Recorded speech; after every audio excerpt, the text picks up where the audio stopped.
Well, good morning, my friends. This is Guido coming at you with the world's premier World of Tanks coffee talk at the 0700 Central slot.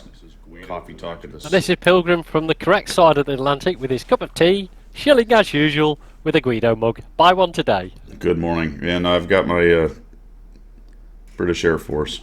You have indeed. God created the Royal Air Force. I suppose it's the Royal Air Force, isn't it? It's not the British Air Force. The Queen's own Air Force. Queen's own Air Force. Yeah. She can send them where she likes. She can direct them to bomb anybody she likes. Right, right. It's been a while since that's been true, huh? Yeah. It becomes a government decision these days, which is a bit sad. Good morning, everybody. How's everyone doing? I am. I was just chatting with Pilgrim. I spent the day out in the garden yesterday moving pavers and stuff, so I'm paying that price this morning in multiple ways. The old back, the old sinuses, the whole 9 yards. The last of the hurricane debris, man. The last of the hurricane. You know what I had to do? It ticked off my son so badly. And it's going to make him even angrier when we have to change it. I had a bunch of pavers that I've collected from around the house. There used to be a lot of landscaping that I got rid of. And I had a lot of pavers kind of along the edges and stuff. But I pulled them all up and I've had them stacked in the backyard for maybe a year or two. And I could do it. I could do the math, but I'm a visual person, so I'm like, all right, let's just go lay them out on the ground, see what we have for the section that I want to put the pavers in. Well, the problem with that idea is it's not all level. So what I'm going to have to do now that I'm looking at it, and I knew I was going to have to do this, I'm going to have to pick up all the pavers and set them to the side, and then level the ground out and put the underlayment That's not down. easy work, man. No, and he is so angry that he's like, "Why are we putting them down now?" I'm like, "Because I don't want to do the math. I really don't know what I have. I have. It's kind of a.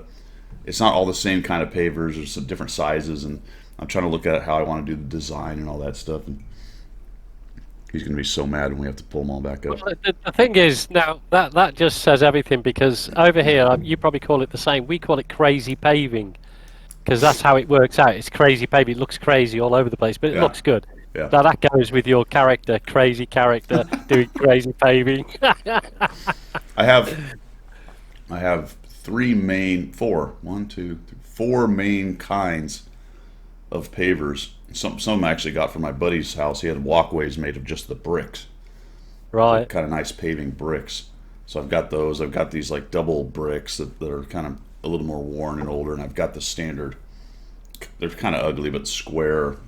Yeah, yeah, Red, yeah. I have red. the standard square things. Yeah, yeah. Yeah. So I've got some big ones and small ones, and it's just a real mess of a mix. But we'll do something with it.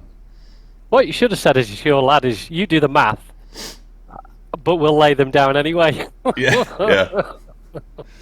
So I don't know. I'm also going to sink some 6x6s and string some lights and maybe even put a like pergola type roof thing over it or something. I don't know. Ooh, So we might things are progressing in the Guido household. yep. I have to put a little fireplace back there to hang out. Nice, Well, we got nice. Heisenberg, Kedge, Bonzi, Stickler, Wayne. Good morning, guys, and welcome to Oh, Coffee Tag. We have some stuff to talk about today, don't we, Pilgrim? we do. There's quite a lot, good, interesting stuff as well, which is great because Christmas is out the way. We've had fun with that, but now we're back to the normal sort of stuff, aren't we? Strange Really? things are afoot. Actually, strange things are afoot. Yeah, How did yeah. your shard thing go? What did you end up with on that? Uh, I can't remember. It was 44%, something like that. But I did manage to get Chuck on both accounts, so I was quite pleased because I'd sort of neglected the NA account. But it all came. It was like a mad rush in the last day or so. So I managed to get Chuck. So I haven't placed him yet. So I don't want to put him in the Monty because that's peculiar to you. So I'm looking at probably the pattern. I think maybe the pattern, the Yeah, 48 or something yeah. like that. You Where'd know you what I guys mean? put So yeah. Chuck? Where'd everybody put Chuck, man? Let us know down in chat where Chuck went. Or he's still sitting on him. I'm still sitting on him on EU. I haven't decided what to do with him. I think I'm actually going to put him. Well, we'll get to why it's not going to matter in just a minute, won't we? Yes, we will. I mean, will it matter? Because I don't know. That's yeah, one of the questions. Anyway, yeah. still, Bonzi says in the garage. Heisenberg's still sitting on him. Stickler got both Oh, of them. Italian heavy tank. Yeah, That's not a bad idea. That's not a yeah. bad idea. Yeah, good commander for your new heavy. I just got another on the EU account. I just got another of the female commanders because I finished SPG 15 for the HTC 28. So that's the Right. first. That's the first finish on the HTC that I have on that account. Nice. And I did that in the M4043 with one piece of equipment and the stock gun. I did. You see, you put me to shame. I've had my EU account for eons, and I'm still not got the HTC yet. You must spend 18 hours a day just doing it. I You don't know even what I have 2,000 battles yet. mean? Of course, in 2 or 3 months, that's quite a few actually.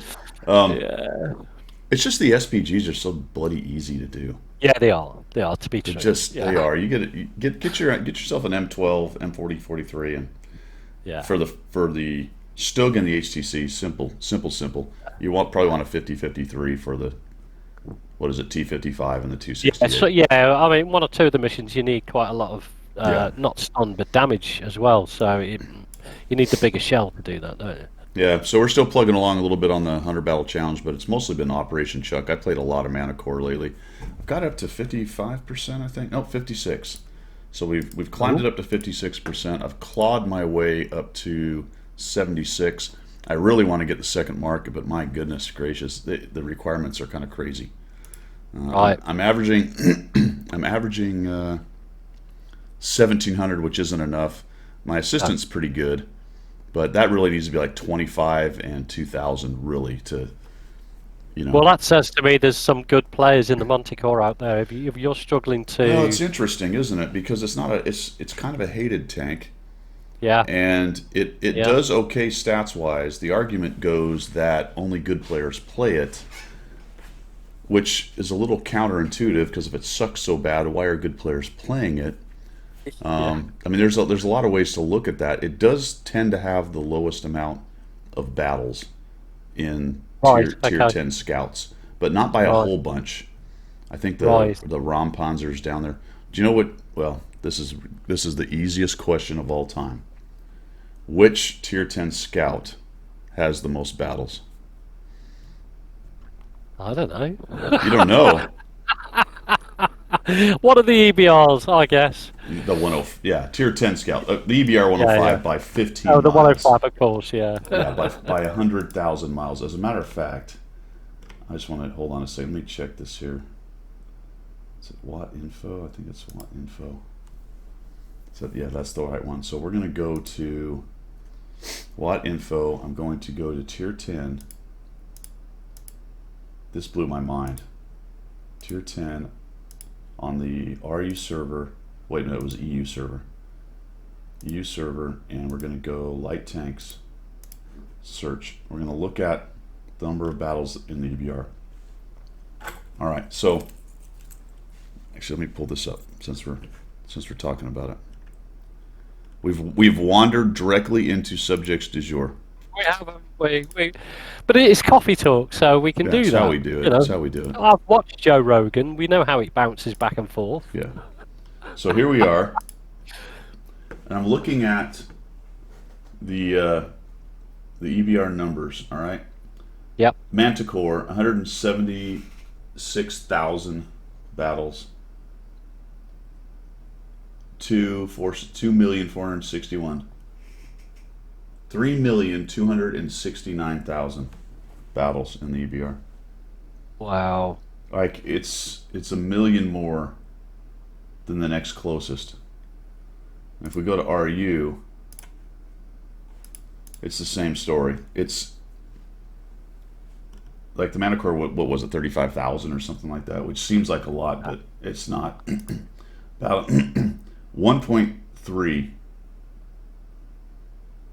1.3. Yeah. There are a million in the 100 LT. It kind of, but the Mana Core is definitely the last. Not too far off of the WZ and the other ones, but now win rate, it's not bad. It's actually number one on the RU server. Okay. On the EU server, win rate, and this talks a lot to its second. This talks a lot, in my opinion anyway, to my contention that just the stats of the vehicle, like gun stats, gun handling, that's not the whole story. Like no. some vehicles can influence a win without doing damage just based on Yes. if you can keep it to the end of the game, Yeah. taking out near deads. Yeah. You know, and that's what I found the Mana Core is the stealthiness of that thing. If you can keep it alive, Yes. and that doesn't work on every map, but if you can keep it alive, its mobility, relatively hard hitting gun, and stealthiness can do some serious. It's quite a low tank. I mean, we've had the discussion before we came on air about what I've done with my crews and everything, because I've really not paid any attention to the Manticore, but what I've done is upskilled all the crews using books Yeah. to try and get it that stealthiness. I mean, I get it to 45%, and then you give me some advice to get it up to 50. So it's at 50% camo on the move and in bushes, stationary. You know, that's where you affect the game. You know, Yeah. you can spot the EBR raging across, and then you can move out if you think, you know, and the flexibility of that tank, because it's quite a speedy little tank as well, and it's low. So you can get into some bushes which other lights, the bigger ones like the Chinese, can't get into. Yeah. Yeah. Yeah. It's just it has a. Sorry, I'm trying to get this. Yeah, I just see it. There we go. I just dropped it in there. All right. Anyway, how do we get on that anyway? I don't know. We were talking about the Mana Core. We were. Yeah, We and I was were. bragging We about. were. I was bragging about mediocre stats in the Mana Core. Yeah. Well, that's fine. I mean, if you're close to getting your next mark, but it's Well, difficult to get, you've got to say that people are playing it. Right. Otherwise, it would be easy, wouldn't it? Yeah, I mean it's got a good win rate. People are doing well in it. And I know several Yeah. people who can absolutely rock in the thing despite its yeah. supposed terribleness. Yeah. Anyway. Yeah. Cool. So There we are. that's ongoing. Operation Chuck. I'm on my 89th percent of the 8th skill, and I'm fighting as hard as I can to get to 90.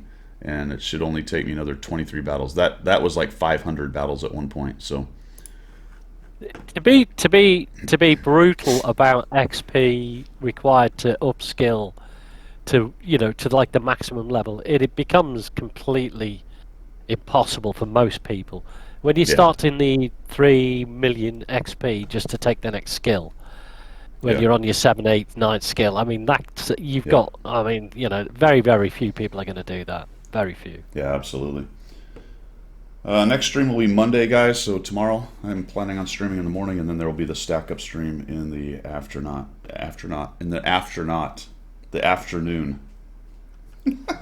Is that a new time of the day? No, it's Is that a new Guido time? language actually. Apparently,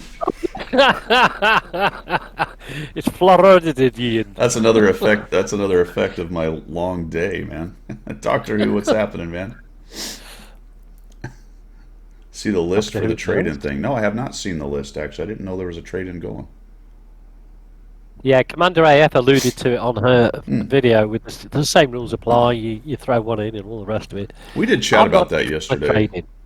I think there is an article about it, Doctor Who. If you go to the website, I don't think it's on the front page anymore, but we talked about it last week, I believe. Did we not? I think we did. I think we might have done. We mentioned it in passing. Yeah. We didn't get into it, but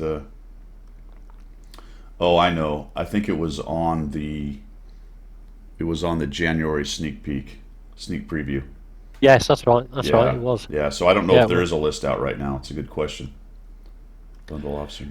Hey, Doctor Who said he was fashionably late, but he's confused me now because he's in his TARDIS, so he can actually just go back and not be late, can't he? That means he did it on purpose. Possibly, yes, Yeah. to create an impact. Well, Yeah. well done, Doctor Who.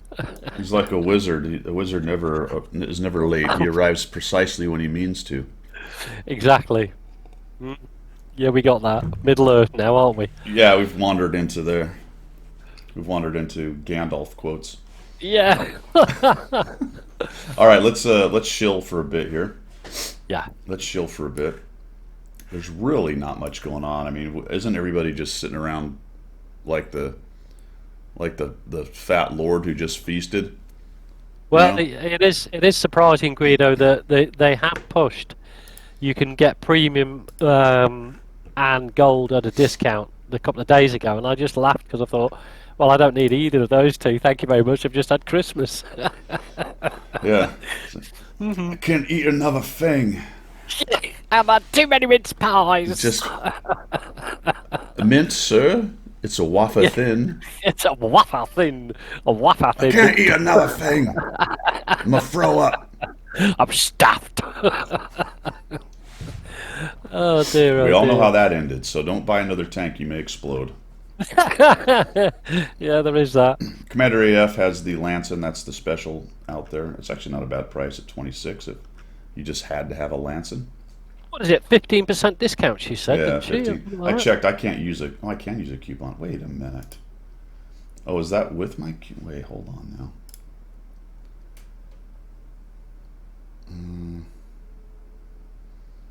Oh, apply coupon. I can't apply a coupon. Well, there you Oh, go. can you? Let me try, because I've got a coupon. I only have 32. Brings it down to Is 20. that what you've got? I don't know why. That's what I talked about last week. Why do I have 32 coupons? I've got one. I have Let me see 32. if I can do the same. The Lanson, where is it? It's in the shop, isn't it? And every one of them is a spec- minus 10%, and they all expire at the exact same time. Look at this wall of coupon. Anybody else have What a wall of coupons? I think you've got a bug. Not a bug as in a cold, but I think it was a glitch. I wonder if I use one, if they all go away. That might be true. That's a good question. Yeah. That's a good question. Yeah. I got the wall of coupon. All right, I so can't get the Lanson. really, Well, it's not where do you get it? It's that's not showing in my that's a shop. Commander AF special. You should be able to get it. Yeah, I didn't do the code, so once I've done the code, I'll be able to do it, won't I? I haven't done the Oh code no, either. that's for the rental. That's for the Yeah, I rental. haven't done Sure. the code. Well, hang on a minute. Commander AF special. Where in the shop? Look at featured. I've got featured. It's the ISU 130. You're in your Let it- you must be in your EU. No. I'm in my NA. Really? Featured is the ISU 130. The Hmm. the Lansons Commander AF. Sorry. Yes. Right. Let me see if I can apply my coupon. Not that you guys can see it. Doesn't look like it. Hang on. I No. bet you can. I've only got the one coupon though. I haven't got a wall. No, I can't. He won't let me. You have I'm not you have an special. inferior coupon. I am not special. I don't No. have a Guido coupon. No, that's CC RNG right there. All right, you can get the ISU. You can get the ELC. Although some of these are special offers. I don't know if you guys can get these or not. I can never tell really which ones are because I'm on the ID Me All right. veteran thing or what. Do you? I also tell you the price pointing is quite expensive in my eyes. It might, For the you know, ISU. when you start. Yeah, no, for the the three. What it says a triple play. We're Oh, looking yeah. at the triple play. I mean, we're talking $80 odd, I think, in trying to do the conversion, but £60 sterling for the ELC top package, Oh yeah. and I would bulk it paying that, even though you get all the goodies with it. Well, you can get just the ELC for $28 here. Right. That's Yeah, that's a that- fun little tank, man. Yeah, that's £21.55 sterling. But it's a great tank. Don't get me wrong, and I can apply a coupon to it. But when you go to the ultimate and you look at what's offered there, it probably does work out a good deal. But it's still a big wad of money, isn't it? You know, Yeah. War Chest is, it's a lot of money. It plays a lot like the Manicore. It's the same kind of idea. It's just a pure stealth tank, and you want to get it to the end of the game, and then it's just deadly. Yeah. All right, so you got gold. As Pilgrim said, there's some discounts on that. Premium account we're not going to look at. Vehicles, I don't think there's anything to add. It's just the Lance and the ISU are the two big things that are in the shop right now in the ELC. I guess was the Tiger 131 part of the triple play? Yeah. Yeah. Yeah. And then the ELC, right? Yeah, it's all the same stuff there. That's pretty much it, guys. There's not really much to chill about right there. Everybody should be pretty happy right now with the amount of boxes they bought. I mean, I'm getting low on premium. I only have 586 days. Yeah, normally you've got a couple of years in there, haven't Yeah, you? normally there's 2 years. That's not even a full 2 years. What kind of crap is that? But you're a bit short on credits these days, aren't you? Because you am. threw an awful lot into Chuck, didn't you? I'm back to 28 because I sold a giant stack of GLDs I had. Of course you did, yeah. Yeah. that useful piece of equipment that Hmm. everybody fits to their tanks. Man, All of I them. probably had one on every TD I had. Crazy, All right, crazy stuff. that's enough shilling, I guess. What do we got? What else is going on? Well, if you go to the news as you normally do, um, there's a couple of things going on, isn't there?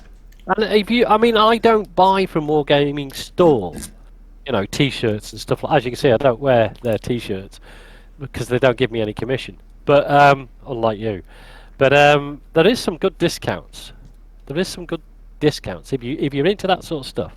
And I know we don't talk about it too much because it's not shilling for the everyday man. It's people who like to buy wargaming paraphernalia, I guess. Yeah. But there's some good New Year discounts in the wargaming store if you're into that. T-shirts, and you can buy one of those. The Russian furry caps with the Yeah, I'm dog looking at ears. it right now. It's right there on the Yeah, screen. right, you can get one of those. I mean, I'm really tempted to get one of those because I've got one.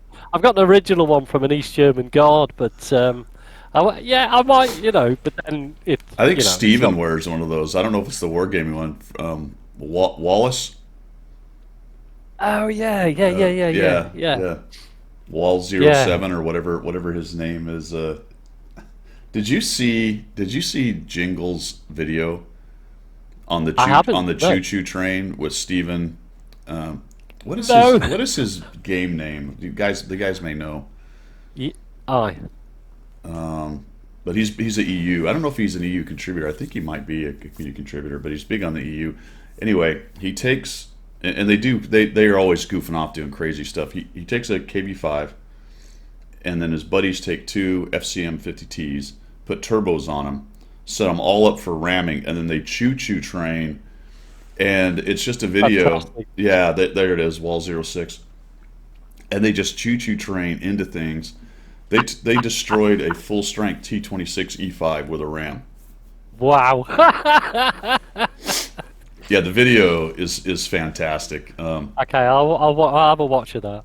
My only I love the guy, but he gets so he enjoys himself, but he gets so hysterical screaming. Yeah, Sometimes I'm like, okay, yeah, I need a rest. yeah, But yeah, yeah. I'm not knocking him. He's a funny dude, and they have a really good time on the He's a stream. very, very, what we would say in England, a very peculiar guy, isn't he? Yes, yes. Yeah, Peculiar. but they have a great time, and you can't help but laugh. They're having so much fun, Yeah, and yeah, and yeah, then in Jingle's typically very kind of sedate manner, he's just sort of laughing at this thing, and it's yeah. the whole video is hilarious. Them just Yeah. raging through maps, ramming thing right and left. Actually, apart from the fact that if you're assisting your team by doing that, the team basically won't get toxic on you. But well, who cares anyway? But I can imagine if it all goes a bit wrong, the rest of the Yeah. team are PMing you after like madness, like what the effing hell are you doing, mate? All Well, sorts it's of like stuff. But Jingles mentioned is like a lot of times, he says Steven will try anything once, and a lot of things fail, but when they get it right, they get it really right. The particular yeah. one of the particular games he showed, they just wiped the floor with everybody. It was funny. I Oh mean, it's man, similar to what we do with the cliff diving, I guess, isn't it? yeah, If the opportunity arises, it has to be done. It's part of the game. yeah, yeah. It's the Guido thing, isn't Yeah, it? yeah, yeah. It was funny. And then he mentioned someone just mentioned the FCM. What they came to find out, another thing they found out is the FCM is actually pretty good at ramming itself because Oh, it's okay. pretty relatively heavy and Yeah. against smaller vehicles. Plus, it's really fast, and you can put a turbo on it and set it up, give it controlled impact or whatever. And apparently, it's a beast of a rammer. Right. Okay. I remember that. So anyway, I check that really out, remember guys. It's that. Jingle's video, but also look at Steven's stuff. He's pretty funny. I mean, if you just want a fun, I won't say he's like Grindler because they're kind of nowhere the same personally, but they both when they stream they have a really good time. You know what I'm saying? Yeah. Yeah. Yeah. Yeah. So Yeah. okay, that was the. What are we doing? What are we doing? I don't know. Discounts. Hey, News. do you guys want to play a miniature game, World of Tanks? Here it is. Yeah. I don't know. Yeah. I don't know. Why would you? Why would you play a miniature game if you could just turn the computer on and play it?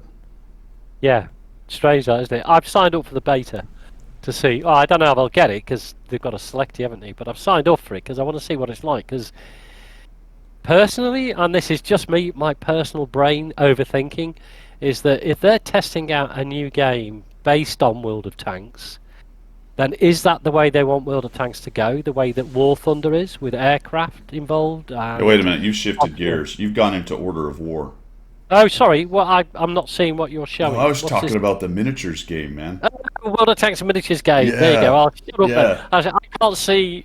It's got a Era 2000 up, so I'm not even seeing what you're putting on the screen. So I'll shut up now then. Pilgrim, Okay, keep your powder dry for the moment on that one. Keep your powder dry. All right. We're not All there right. yet. No. So anyway, Order of War. No, I'm just kidding. We'll get there later. Yeah. Now do the miniatures. Do the miniatures. I mean, I don't know what are the miniatures. World of Tank miniatures game. I don't know. It's a miniatures and card game Oh, it's thing. a physical game. Oh, okay. Yeah. All right. Yeah. And then you it comes with 4 tanks, and then of course there's expansion sets. mean like this. Yeah. See, you have that. You already have the tank game. No, I don't have the game. I've just got a shirt. Yeah, exactly. See, that Yeah. was a 3D printable. Yeah. That was. I can make my own 3D tank game. I got a Cromwell, and then I can have it taken out by whatever this British AFV is called. The Oh, cool. Warrior, I think, right? Ah. But you can't see the Cromwell because it's see-through. It's invisible. It's got Yeah. the best camo in the game. That one. Absolutely. Anyway, there's a miniatures game if you want to check that out. Pop Fizz Clink. Yeah. POPFIZZCLINK. Pop Fizz Clink. Lance and Sea for 3 days. Not bad. And some personal reserves, guys. So check that out. And do you get a discount if you use that code? Is there a further discount on the Lanson? I don't know. She seemed to alluded to there was a discount. If you watched the video, I got slightly confused because it's quite easy to confuse me because I'm old. but I thought there was a further discount applied. It sounds that way, but I'm not. It wasn't really clear. Does to be anybody honest. know? Yeah. Does anybody in Stickler chat know? printed a T95 on his 3D printer. Cool. Really? Cool. Oh, that's very cool. That was it, Heisenberg. It was a performance-based discount. The better you do, the bigger the discount. That was it. That makes quite clear now. Oh. So that's weird. Well, I guess if you have the tank and you put the code in, you would still get the discount, but then if you were looking to get gold, you would get the discounted gold if you bought a duplicate tank. So I guess those pilgrinomics wouldn't work. Works for me. I don't know what you lot are all on about. Works fine for me. Someone who's Doctor Who just said, look in the missions. All right, well, let's find out here. What do we got? Oh, I haven't put the stupid code in. Hold on. Let me put the code in. Give me a moment, folks. What is it? Pop Fizz Clink? Activate code. Pop Fizz Clink. Did I get it right? I did. Lance and Sea, access to a mission, 6 bull emblems, and 5 plus 300% crew experience for an hour. Ooh, that's good for Operation Chuck right there. I just got the mission. I saw it show up. Now, where is it? Here it is. Coupon challenge. Okay. An ace tanker gets you, I don't know what. Gets me a token. Okay. An iron token or something, isn't it? Yeah. And first class gets me a token. This is well explained as usual. I'm sorry I did this, guys. Second, wait a minute. Third or second class. Oh, okay. So this is the same. So you get a discount for the class. Okay, there's, oh my gosh. I don't know. Does anybody know what's it tied to? How's it work? Doesn't tell you, does it? Well, you can select a vehicle, but... Well, I would have had to watch the whole video, I guess, huh? I don't think know. it's that clear in the video, to be honest. Really? I don't think it's that clear. Try to look Or in maybe chat. I'm just stupid. Does anybody know how this works? All right, hold on. Where's her video? All right, let's see. see the jump through. You second or third class. So third class receives the mass. Yeah, and then third or second class. Okay, I was going to say it went from third to first class. Where's second class? Replaying It's it, the bigger the combined. discount. Okay. Also I this don't know. weekend, jump in game and enjoy times 4 XP and earn a ton of boosters. Use my bonus code and my code only to unlock a free 3-day rental of this tier 8 Swedish medium. The better you play in it, the bigger the discount. Also this weekend, jump in game and enjoy. It's unknown. There's a discount. That's all we know, friends. There you go. I told you it wasn't clear. Oh my gosh. All right. Apparently there's a discount. What else? What else we got? Missions and specials. That's 4 it. XP weekend. 4 XP weekend. Yeah, there wasn't a whole bunch there. There's not much there because you go in here. MLK weekend. Is that what the 15th to the... Okay, so it's actually called MLK weekend? MLK. Do you see that? That's confusing because that's the letter code for a local town where I live, Milton Keynes, MLK. So I'm like, Milton Keynes mission. What's that about? That's right. Martin Luther King for us in the States. Yeah. I know it's Martin Luther King. Yeah. Is this the same stuff? Because it's billed as ×4 extended weekend. Yeah. Oh, and then you click on it, it says MLK week. Okay, so it's the same thing. And basically that's you can get some crew experience. There's art. Oof. Yeah. Yeah. Ooh. What? Yeah.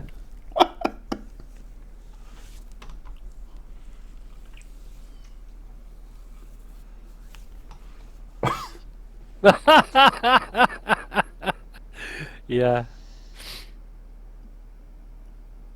How?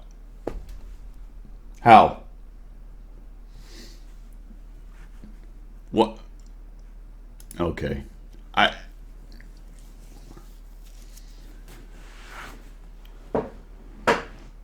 Take a minute. Take a minute and breathe. Count to 10. I know. I thought you'd already knew about this. You've obviously first time you've seen it because I saw it this morning. I was like you. I had to go into the kitchen and stand there and stare out the window. Oh dear. Can you be that stupid? You know what? Possibly. Is it possible to be that stupid? I'm going to have to assume that was... I don't know if I want to call it an honest mistake. I guess you could characterize that. How did that get on there? I've no idea. Dude. Wow. Anyway, I'm hoping that wasn't on purpose. I don't know why it would be. But that was kind of stupid. Just a bit. Anyway, let's move on from that abomination. Watt salute, heavy tank courses, light tank, on track. I think it's all the standard stuff here, guys. There's not much else going on. Yep. All right. Yep. Okie doke. Wow. I can't get over that. Anyway. Subjects du jour. Shall we move on, Pilgrim? Shall we move on to subjects du jour? Yes. Shall we? Let's do There's that. a lot to do. There's Military a lot to do. Invitational, guys. A couple of you guys reached out to me. I've been thinking about whether I want to do this thing or not. I'm not even sure what the... I know that Commander AF mentioned it again this week. There it is. I'm trying to find the article, actually, so we can take a look at it again. When is it? It is the... 21st, I think I want to say. Is it the 21st? Group stage is the 28th and goes to the 31st, so it's the weekend of the 28th. Yeah. And we have to sign up by the 24th, I believe. Yes, 24th is the sign up. So next Sunday. All right. So I'll take a look at the names again, guys. If you're interested in doing this, let me know. Maybe I'll kick it out to the clan as well and see if anybody. We only need 4 players, so it doesn't really take that much. Might be fun just to. I mean, I don't know what chance we have to win, and probably not great, but we might as well. We could give it a shot and see what happens.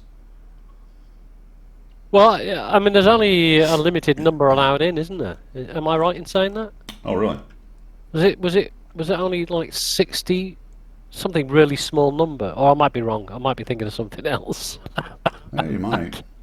There are. I mean, there's gold and bonds and stuff. Oh, well, it goes to 64th place, so you might be able to interpret that as only 64 teams, or the fact that they figured there wouldn't be. There's probably not going to be more. So it looks like you're going to get something for going in. I mean, that's not bad. So it might be worth it just to do that, because if you get knocked out on the first round and you're 64th, you played a game and you get 300 gold and off you go. Yeah. So, all right, cool. So let's think about that. I'm be honest, I'm not sure who has sent me notes. I know one of them is still here on Twitch. Actually, I can probably find it. And somebody else sent me a note somewhere else. I need to be better about writing it down. So, if you did send me a note, send me another one. And then this week I will collect everyone who is interested, and we'll see if we can put a team together. And if you've got a charity, I think the default will be stack up. But if you have a charity or a unit, and that would be even better because that's kind of the idea. If you've got a military unit that you'd like to try to get money to, if for some reason we managed to do that, then let me know what that might be. So that would be cool. All right.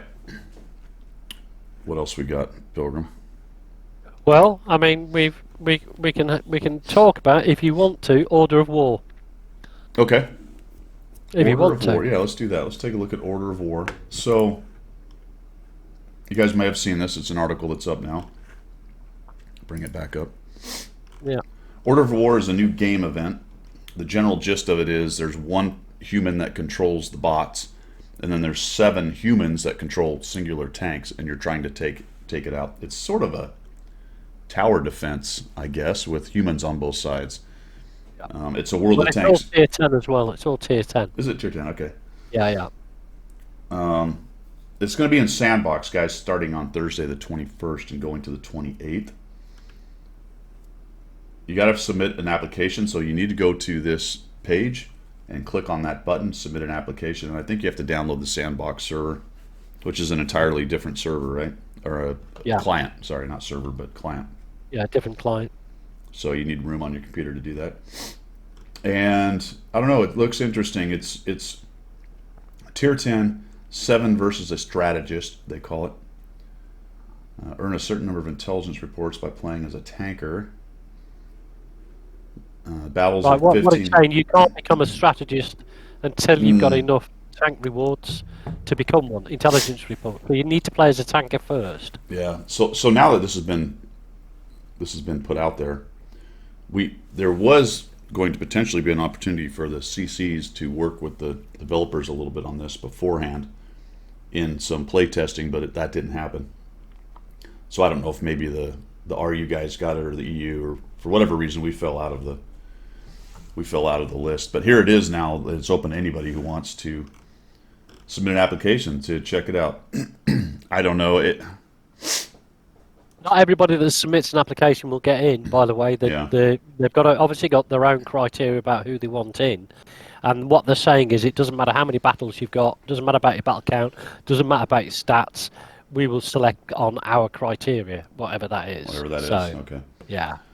Mountain Pass, Cliff, Abbey, Steps, and Siegfried are the only maps.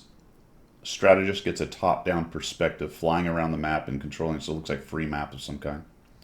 You can apparently jump into vehicles and control them directly, as opposed to let the AI for a singular. That's kind of interesting to me. Yeah. So if you've ever sat on a map and go, man, I know where I'd put everybody that's involved here.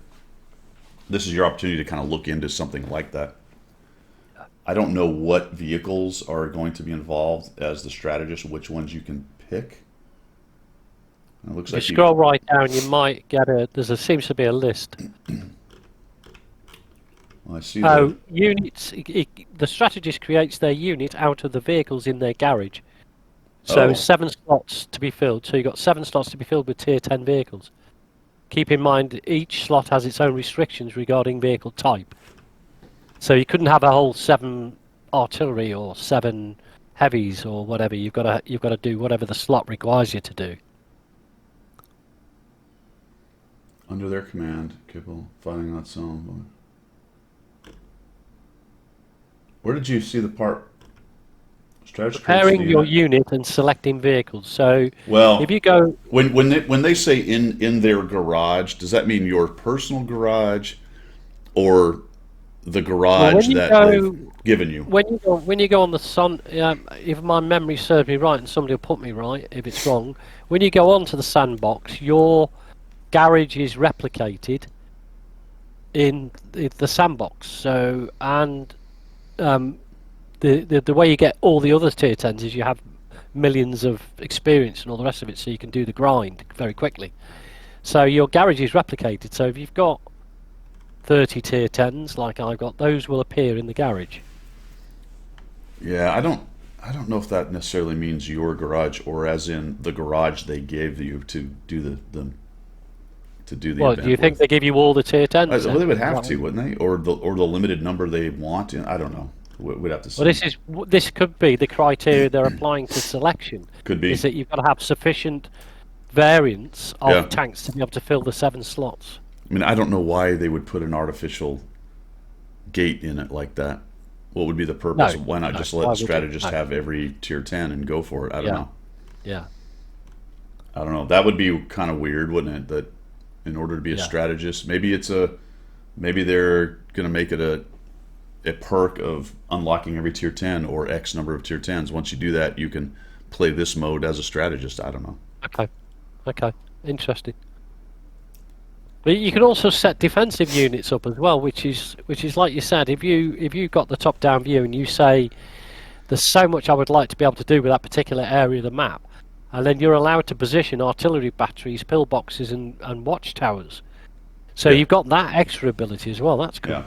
So the watchtowers can see far. The pillboxes can take out light tanks, wheeled tanks, stuff like that, and the big guns obviously go after the heavier tanks.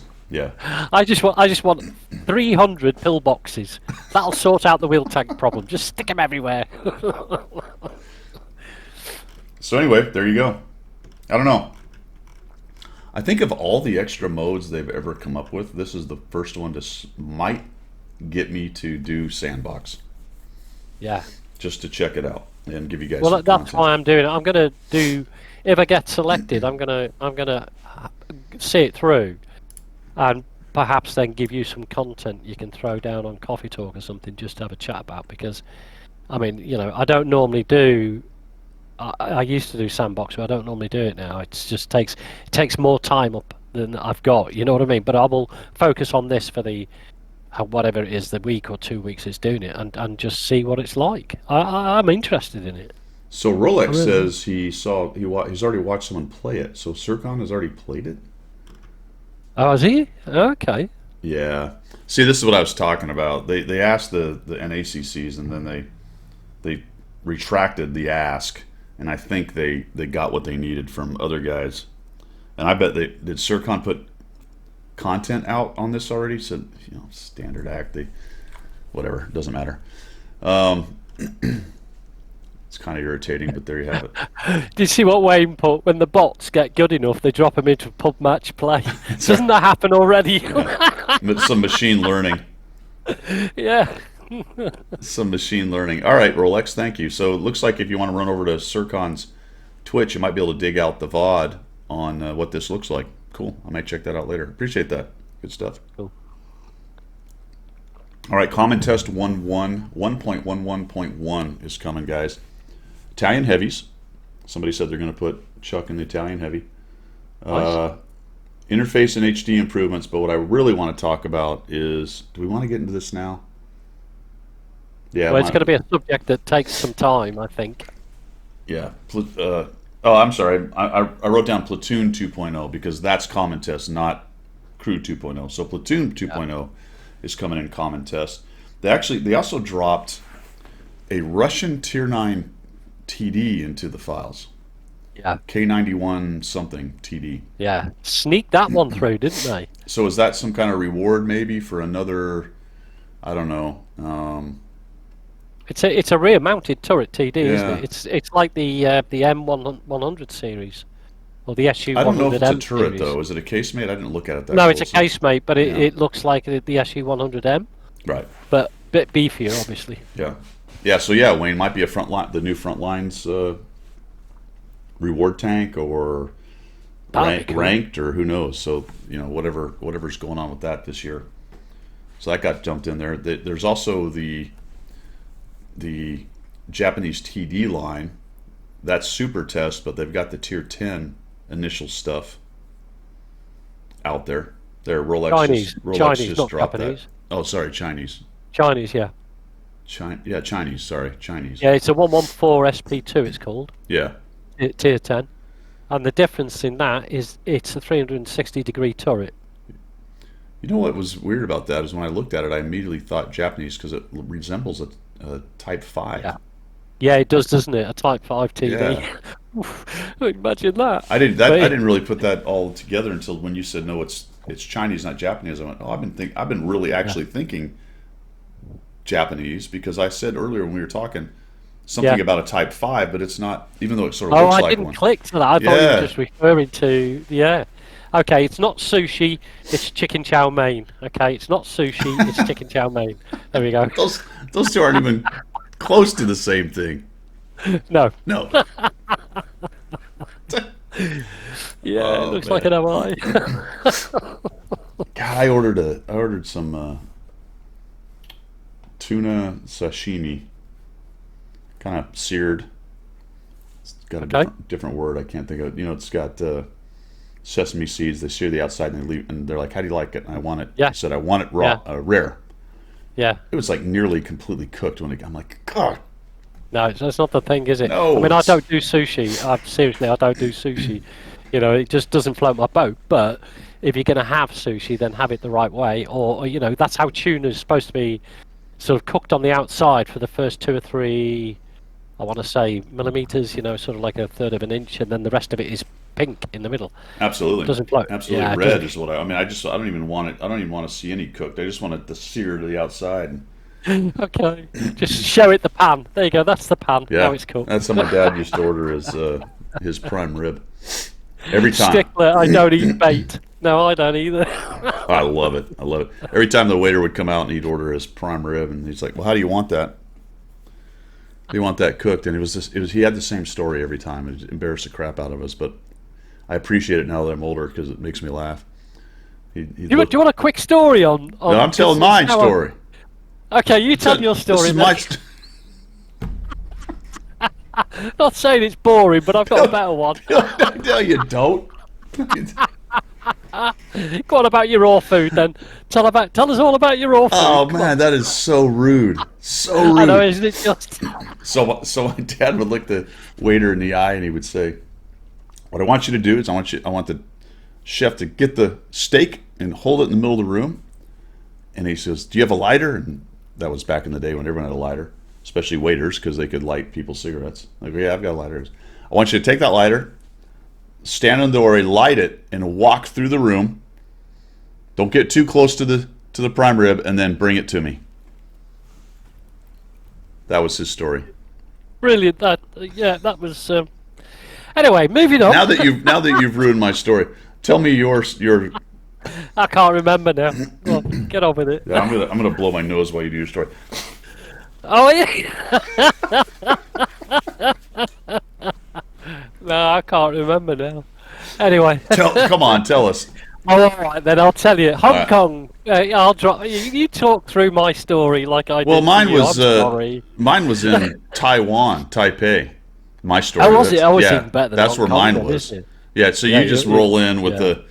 the there I was in Hong Kong. I tell a story about Roy, Utah, and then you just have to one-up me with Hong Kong. Yeah, we haven't even got into the Oh, story, and we're already in an exotic locale that I can't touch. Well, you know, steak and lighter, that's really interesting, isn't it? I mean, that's what people tune in for, isn't it, really? Listening to Guido talk about cooking a steak with a lighter. Let's go with that. I can't beat One that. of my most treasured memories of my father, and you're just stomping on the story. Look, Because it's not in an exotic locale like Hong Kong. Which is the only deep water bay in the South China Sea. Is this more info on how you nearly started World War III? No, this is while I was a good boy. I was actually down in Stinky's Market. It's called. It's in Kowloon. Okay. Yeah, it smells really bad. Ugh. When you used to come off the old, I tell you what, as a pilot, you'll appreciate this. The old airport was a one-strip landing. Yeah, it had that crazy turn in. Yeah, you had to land on fly it. through. Yeah. Yeah, you had to fly through the skyscrapers Yeah. to actually get in there. And Yeah. we flew in, and you looked out the window, and there's people hanging the washings out on the balcony, waving to the plane. You're like, "Whoa, this is scary." Anyway, story aside, but anyway, Stinky's Market. Do you want the story, dear? Yeah, I do. Stinky's Market. You could go down there. You could buy anything you like to eat. It's like Wuhan. It was like just a food markets that drained all the blood into the street and all the rest of it when they, Ugh. when Yeah. they did it was gross, but it was to be experienced. So you went down. The problem with that is that we went down and there was little cages of various animals. And I'm not shitting you with this, excuse me. Woof. But there was a cage of little puppies, and Oh, my yeah. missus went, "Oh, let's get a puppy." And we pointed, because we didn't know any Mandarin at the time, or Cantonese, and we pointed to the puppy. Well, he got it out the basket, and he was about to meat cleaver it. And we were going, "No! We don't want to eat it! We want to take it back with us!" So we managed to stop him killing the dog, like, to put in whatever meal he was going to prepare for us. Holy Never ate cow. down there ever again. Old married couples coffee talk says Banzai. Puppies probably taste the best because they're nice and They're tender. fresh. I don't think mocha would taste very much. It'd be like old mutton, wouldn't you? Mutton. You curry. could get dog in South Korea. I never went. A couple of the guys ended up going. It wasn't very common, but it was common enough it wasn't hard to find. Yeah. But it wasn't. Yeah. It's not like that. Pretty, to them, look, each to his own. They probably look at us and we have our steak and chips, and they go, "Oh, that's gross. He's eating a cow." You know what I mean, or whatever. Yeah. But, Oh, they like steak. They'll eat a steak. Just, as an aside, right? Look, I put the old cardigan on today for you because you know. Yeah, you got your jumper, huh? Yeah, they got the old cardi on with the big buttons. Look, and I'm wearing a shirt today. So- and I've got my special glasses. Look, just especially for you because So is that not a jumper? No, it's a cardigan. Look, it's a cardi Because it buttons. because the buttons. Yeah, it's a cardigan. So if it's It's like got- this that just comes over, that's a jumper. Yes, so that's like a sweater. You guys call it a sweater, don't you? Sweater. So what about like a sweatshirt? Like this isn't necessarily a sweater. What is this? No, that's a fleece to us. What you're wearing is a fleece, Oh my god. right? Okay. And a sweater. If you wait there, I'll get you a sweater. Hang on.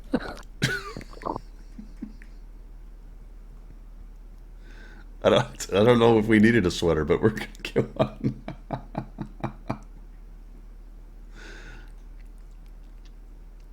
See, we're not a World of Tanks channel. Oh, hang on. We've I'm moved on to obviously- clothing. Old people Yeah, clothing. look. Right. That's a cable knit, obviously. Yeah, But that's a jumper. Okay. Okay. All right. This is a cardigan or a sweater. Depends.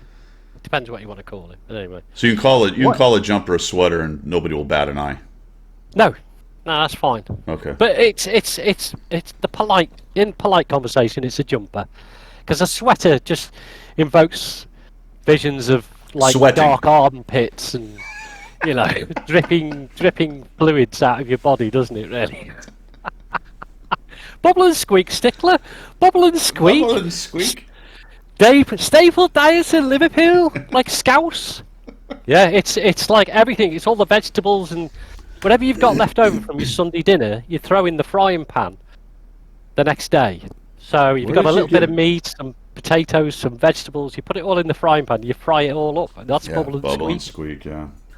Yeah. Bridget My wife loves that stuff. It's gorgeous, man. It's proper. You like it's proper rotted food from the day before, It's fried up. once you fry it up and kind of throw some salt on it, you'll be fine. Absolutely. There you go. Okay. All right. Right, there we So go. that was our discussion about Common Test 1.1, 1.1. I mean, being so rude to interrupt your really interesting story about steak and a lighter. But yeah, we'll go with that. I'm never telling a story again. All right. Okay. We did Order of War, right? Okay.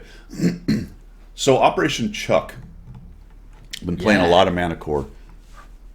You cannot play a light tank at tier 10 without a damn EBR in the game. No, absolutely ruins it. Reference the number of times they're played that we already went over earlier. Sometimes it's 2, sometimes it's 3. There's always one. It's it's insane. Yeah. It's insane. How does Wargaming not understand what a problem those things are? They're so popular because they're ridiculously broken. Yeah. And not only are they don't, broken, there's still an argument for saying they're OP because they're still number 1 on the hit parade as far as win rates go. Yeah. I think they've sort of seriously taken into account the players' input in this, but they haven't taken it far enough. It's almost like they've always patted us on the head and gone, there. We'll do a little something. Don't worry about it. Yeah. Well, I mean, rather than going, okay, the whole mechanic's completely broken. Ultimately, I don't think they care because it's such a popular tank. It brings people back to the game, and it's brought people to the game who probably otherwise really wouldn't play a whole lot of tanks because they get to rage around with doing the go-kart quick reflex thing on the go-kart tank. A lot of the, I'm not being funny, I am old, but a lot of the younger players like this thing where you can do a side skid and they can flip them round, and it's all a little, it's go-karting, isn't it? So, I mean, probably a lot of older players like that as well. I don't know. I don't particularly like it, but there you go. Well, Cliffy, see, I'm not a big believer in the tank curves, to be quite honest. I am more interested in flat win rates. I mean, there's so many ways you can interpret the curves, and I understand you have to take those into account. I'm not saying they're useless, but I don't hang my hat as heavily on those things as a lot of people do, because I'm more interested in the bigger picture in the closed system and how they affect the closed system. And when they have a outlier win rate like they do, as compared to other ones, then they specifically are a problem. And that's just comparing them within the different light tanks. So what do? Do you nerf them? Do you increase the other light tanks? If you increase a bunch of stuff, then that has secondary and tertiary effects on the rest of the game, kind of like the EBRs have had on the game. The secondary and tertiary effects of the EBRs on the game are well in excess of just their straight up win rate, just based on what they can do. I mean, there's games where you get 2 or 3 of these things. Yeah, I'm getting buffering too, guys. Sorry. Hopefully it slows down. There are games where 2 or 3 of these things, and I have plenty of examples of them. In fact, you'll see some tomorrow. If I save them, I don't remember. But they'll rage out, and a third to a half of the enemy team is dead or damaged before they can even get anywhere near a position to play the game. Through no fault of their own.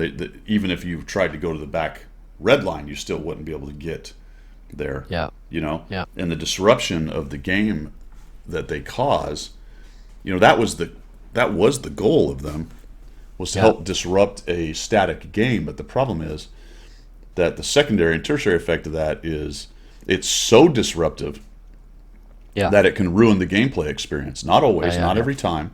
Depends on the EBR driver. I got it. But they can do things as outliers in the closed system that nothing else can do in the game. And as people play them, that's the critical point. That's the critical point. As people play them more, they get better and better at it. That's the thing. So it's actually getting worse and worse as people get better and better at the tank. Yeah. Kedge, thanks, man. Appreciate that. Appreciate the sub. I think this is typical of what we talked about last week. Is that wargaming will instigate something into the game without trying and testing it to the nth degree to see what the total impact is. They will do a certain amount of testing. They will do a certain amount, but they've already got in their minds how they want to see this anyway. What they haven't taken into account is what effect it has on the enemy teams, because when you get somebody in an EBR that runs to the back line, everybody's focused on getting rid of that EBR. They're not focused on where they need to be, where what's happening with the rest of the enemy team. They're trying to deal with the EBR. So you've got 5, 6, 7 guns facing the EBR instead of facing the way they should be going, and that has a huge impact on team play. Yeah. Massive impact. Yeah. I mean, it really can get bad. I will say, and thank you, Sparky. I appreciate that.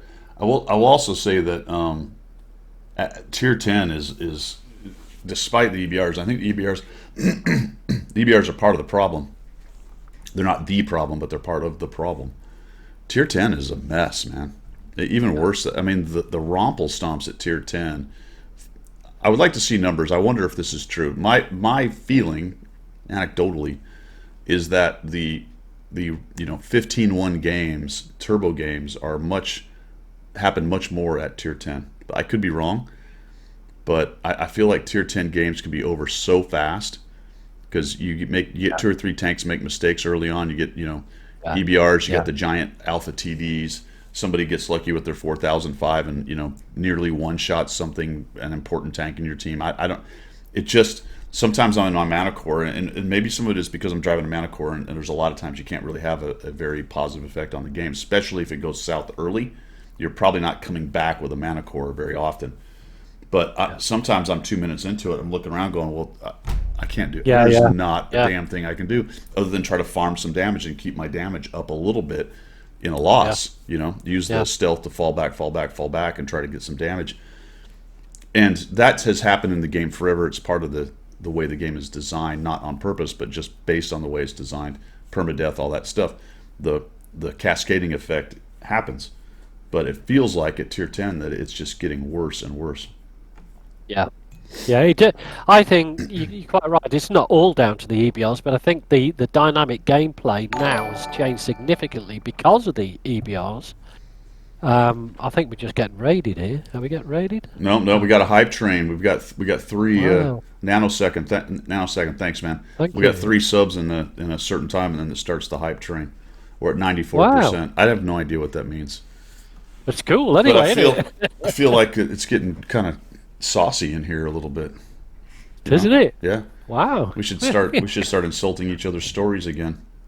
Well, yes. It seems no, your story was fantastic. It was me being very rude. That seems to have brought the subs out, though. It got a little contentious, and all of a sudden people are like, this is what we want to see. Yeah, it's getting saucy and spicy nanosecond. Do you want to try that story again, and I'll be quiet? Go on then. See if it has the same impact. No, I will not sully my late father's memory with you laughing at the height of his cultural sophistication, and you just want to say bloody colonial. I was in Hong Kong. I feel so guilt tripped now. I'm going to have to go and order something else in the tank museum. That was some good passive aggressiveness I just brought there. Oh wow! Yeah. I feel truly spanked without actually physically being spanked. My house general will be proud. Yep, that was typical. That was a very good female moment you had there. It was. The world's She's taught you well, Guido. World's #1 misogyny channel. Here we go. Yep. Yeah, I'm going to buy a gnome. I'm going to buy a gnome. I feel that bad. I'm going to buy a Guido gnome. Make sure it's a sad gnome and it just sits out in the rain. Like that. It's got its fist up. It's got to have its hat a little sideways. Oh dear, yeah. Doctor Who wants a cardigan. We all should put our jumpers on now. Oh dear. Cool, yeah. Get a cardigan. People yeah. So stupid EBRs. You know what I'm saying? Can we just... Well, yeah. I mean, you can't top and tail it because you go out. You want to put it to bed because you really do. I feel like I need to put the EBR situation to bed, but it comes back every time you play a battle, and there's 3 of them or 2 of them on the other side, and you're back at it again. You're going over, crying out loud. You know what I mean? You really do. It's just They are slight. To be fair, they are slightly better after the nerf. They're not as crazy, but the nerf wasn't anywhere near enough, and it didn't touch the things that mattered. No, But no. remove the reverse. Yeah. The reverse could might do. be. Yeah. It has that. It's that go-kart ability that they need to remove. This business where you can flip off rocks and still land on your wheels. We had that game where you were in your Manticore and you went upside down, and I was in the Leopard. Yeah, and you said if I was in the EBR, it wouldn't have happened. You know what I mean? It wouldn't have gone upside down, and that's the point. There's too much dynamics to that particular tank. I don't know. Speaking they're of not gonna passive change. aggressive, after I did that, you sent me that replay, and you're like, "Ooh, I look did- at all yeah. the damage I did." I didn't send it because I was picking myself up. I sent And I it was- so you had record of being upside down. in But your I can Manticore. only see the whole thing like this. So And you were counting the seconds down because I couldn't get up the hill to get you the right way because that stupid E50 was in the way, and every time I tried to get up, he'd reverse into me. So I said, "Look, mate, you're on your own. I'm going to have to go. I can't do anything about it." And you then started counting the seconds down to your death, like guilt tripping me again. 18, 17. I go, yeah, I get it. You're going to die. I can't do anything about it. 15. Oh, all right. Oh dear. yeah, Accidental Gamer says it needs to fix the cornering. Hey man, 9G turns, baby. 9G. Oh yeah, absolutely. Now a pilot talking about G, that has a resonance to me because any driver would be blacked out any time in one of them. I played that. I wonder if I saved it for tomorrow. I don't think I did, but I was playing the big Chinese tier 10 WZ, whatever it is, and I crit no damage to the EBR that was raging around. I was like, Yeah, frustrating, isn't it? I mean, he's doing this. I'm like, boom, and he goes, and he just keeps going like, oh god. It is so frustrating. You're like, oh, seriously. Even with HE, it's not easy. Because the other thing about HE is generically HE is a slower round, so its feet per second is slower. Right. So if you get it right and you actually hit, it's like a bonus because you've had to lead fire it so Oh, yeah. far ahead. Yeah. So and when you do a crit damage, you're like, really? Yeah. What? All that effort. All that effort. Yeah. Yeah. Yeah, Kedge, they did. They're supposed to slow down a little bit more, but it's not that much. And really, Right. at the end of the day, and I see this because I've got the little AMD 178, and I've got a fantastic win rate with it on EU. It just, the fact that, for a good player, the fact that you never actually stop. One of the things that gets good players dead is they get tracked, and they can't get away, and people, now they're exposed, and they go down in a heap of, in a blaze of glory. In an EBR or a wheeled vehicle, because they don't stop and they don't necessarily slow that much, you can still get to cover. A good player is moving from cover to cover anyway. And even if you slow them down, they usually have a plan to get to the next piece of cover. And it just ups the survivability enough that they can make plays, they can make aggressive plays that you can't do in a tracked tank. Because you're going to get out in the open and get tracked and get dead. Yeah. We've talked about it a million times on this channel. It's just... It'll never get away though, Guido, is it? Because, like I said, you try and put it to bed, you go, okay, I've dealt with it now, let's move on. And then the very next game you get into, it's just, you're back to square one with it. Yeah. So it'll always be a contentious issue, it'll always be a talk point, I think. Yeah. All right, what else we got, man? Let's get... We talked about... Was that just you and I that talked about shards, or did we already talk about what everybody got with their No, shards? we might have just briefly mentioned it. I got to the 44%, and I got Chuck. Yeah, we did mention it. Yeah. I got all the camos on my NA account because of all the boxes. I think I got one camo on my free-to-play, and that was playing nearly every day with no boxes. One camo. Yeah. That was the best I could do. I could have got probably 3 if I'd have just plain spent the shards in bulk on the 2018 camos, which were only 4,000 or something like that. Yeah. So that was interesting. It was. I took the advice, Guido, of somebody on the channel. a couple of weeks ago. They said use your shards to get your Chuck missions sorted, which is how I got Chuck on the NA account because I hadn't played it that much. So I just, instead of going for the collections, I went and made every mission easier, and some missions were completed just by changing it to the easier thing. Yeah. So that was cool. Yeah. Cliffy so good says he bought advice, 150 and didn't finish the fourth. See, that's the kind of info I needed because Yeah. it felt to me like even with buying that's $200 Yeah. that he spent, and Yeah. could not even finish the fourth camo. That's crazy. Isn't We it? talked about it last week, but let's just touch on it again real quick. Why on earth were these camos so hard to get? Yeah. Now you also might look at it and go, well, whatever, they're camos. Why worry about it that much? Yeah, but this collection thing is kind of a big mechanic. It's integral to the program here, but it really took a back seat on the quality of the prize. But it became the hardest thing to do in the entire event, Yes. which is completely disproportionate effort to reward, which is something Wargaming struggles with a lot of times. Yeah. Effort to reward and the, how did I used to put it? It's the effort reward mechanic kind of thing. Sometimes they're not really connected.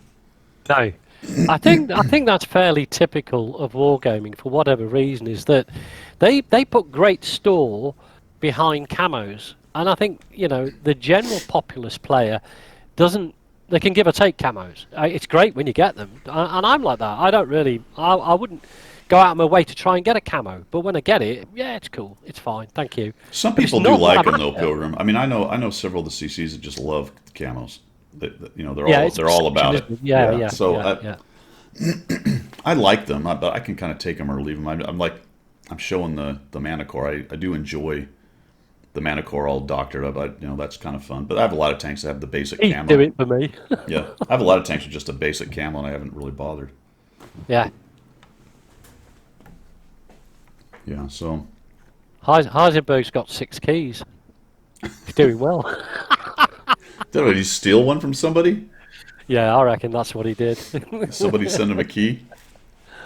Oh dear. All right, let's talk about. Got common tests. Let's go ahead and do it, man. You ready? Yeah. Let's do crew.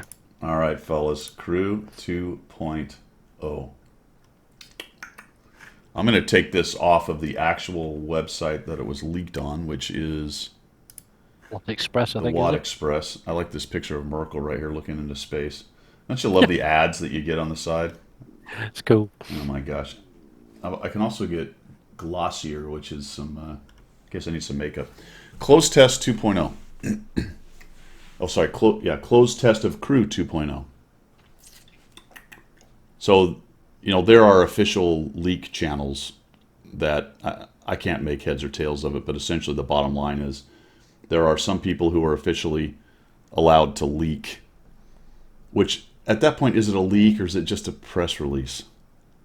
Yeah, you got to say that, haven't you? Really? Such a stupid game. Not World of Tanks, but the game of this release. It's a leak. It's official. It's not, anyway, whatever. Drives me crazy. But 2.0. I like this quote right here. Remember, this is translated from the Russian, so some of it, the syntax and the language will be a little goofy, but you'll get the general idea. I don't know what asterisk came up with this. Fill in pejorative of your choice. But as the players correctly point out, this is an attempt to remake something that is still working quite well. That's been my point the whole time. And as a result, the players will suffer as always. Yeah. Well, it's also an attempt to push new things to suck money, time out of players, and impose a worthless new interface.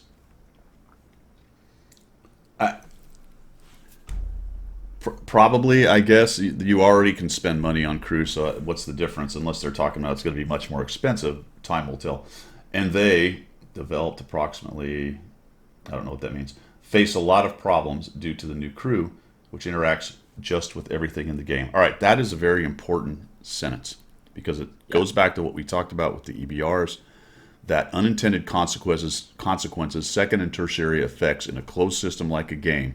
When you change something that is so integral to everything else that happens in the game, like the Crew and the skills, you're not going to be able to understand or control for all of the changes. So the best idea in a mature game is to keep the changes iteratively improved, but not throw babies out with bathwater, which is how wargaming likes to operate.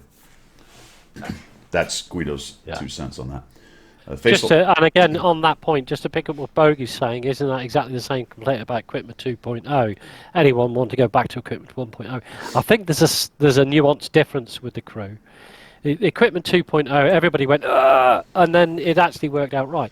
When you're looking at what they're doing with the crew, there's a subtle difference to how that's going to affect your own personal gameplay and enjoyment of the game, and also the effort that you put into it. Don't forget, crew grinding is a lot more involved than equipment getting, if you like. Well, and here's the other thing: the Equipment 2.0 was more of an iterative improvement than a total revamping. Yeah, the equipment's the same. They added some new stuff. That's what people are asking for. Let's get new content.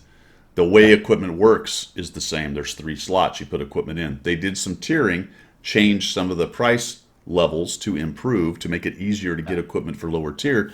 Overall, it's a win.